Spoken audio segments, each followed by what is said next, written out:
So this morning I saw this meme, why should black people trust white people? And the answer is, you shouldn't. Now let me explain why you shouldn't. We all exist in a social hierarchy, or as Dr. Patricia Hill Collins calls it, a matrix of domination. Now, the idea of the matrix of domination touches on the concept of intersectionality, and it talks about how an individual's experiences shapes both their privileges and their disadvantages in society, and that these privileges and disadvantages are based on their race, their gender, their religion, so on and so forth. But Dr. Dowd-Arrow, what does that have to do with trusting white people?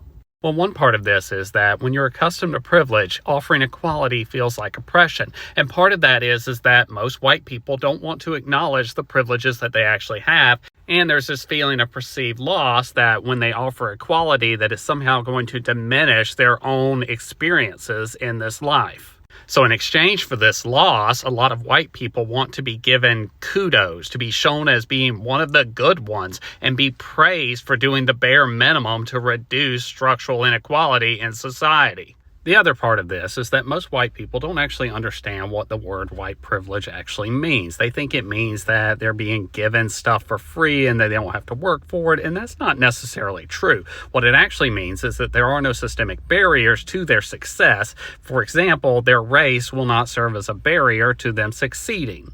While others will be treated as a monolithic group, white people are always treated as individuals. So therefore, they don't experience race in the same way that other groups do.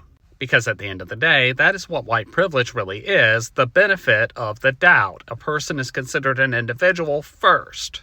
But because white people don't actually experience race and we have this privilege, that means at any moment we could be like, you know what, I'm tired of fighting today.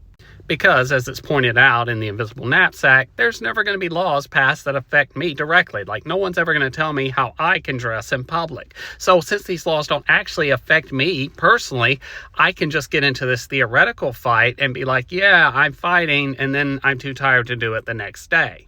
But not everyone has that privilege or luxury to just sit out a fight because they're not feeling it that day.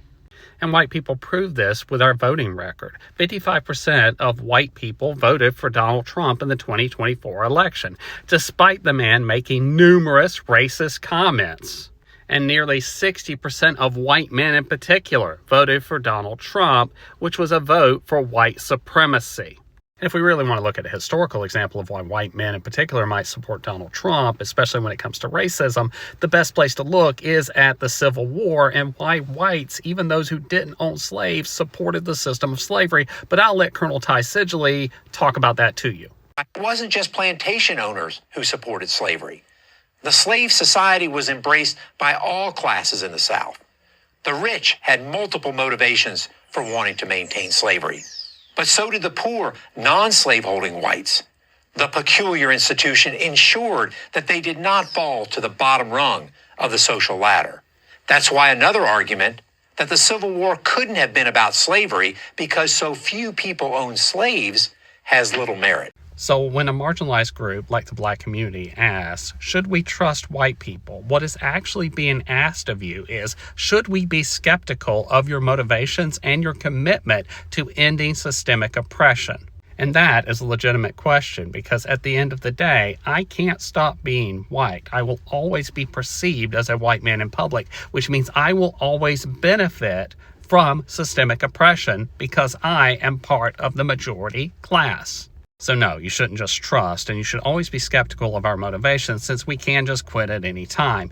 And if you happen to ask this of someone who claims to be an accomplice or claims allyship, and they get offended by the question, well, that tells you a lot.